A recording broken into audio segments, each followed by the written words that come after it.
Ibinunyag ni Pangulong Bongbong Marcos ang 15 contractors na tumanggap ng mahigit 100 bilyong pisong halaga ng flood control project sa loob ng 3 taon ng kanyang administrasyon. Kabilang sa mga ito ang 888 Construction and Supply Incorporated, Royal Crown Monarch Construction and Supplies Corporation, Wawao Builders ng MG Samidan Construction, LRTK Builders Incorporated at Road Edge Trading and Development Services. Kasama rin dito ang Legacy Construction Corporation, Alpha and Omega General Contractors and Development Corporation, St. Timothy Construction Corporation, QM Builders, EGB Construction Corporation, Top Notch Catalyst Builders Incorporated, Center Waste Construction and Development Incorporated, SunWest Incorporated at High Tone Construction and Development Corporation.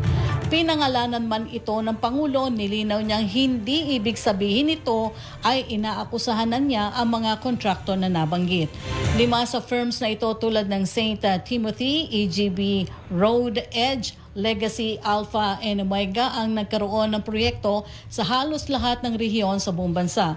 Sa kabuuan ay mayroong 9,855 flood control projects sa buong bansa at 545.64 billion pesos ang nagamit na pondo sa mga proyekto simula July 2022 hanggang May 2025, habang mayroong 6,021 projects na nakakahalaga ng 350 billion pesos na hindi na ibibigay ang eksaktong description kung anong flood control project ang ginawa kung kinumpuni o rehabilitate.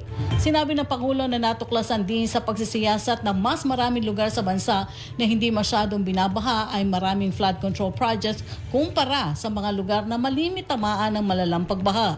Maraming proyekto rin sa iba't ibang lugar ang magkakapareho ng halaga ng kontrata sa kabila ng magkakaiba ng lokasyon at sitwasyon.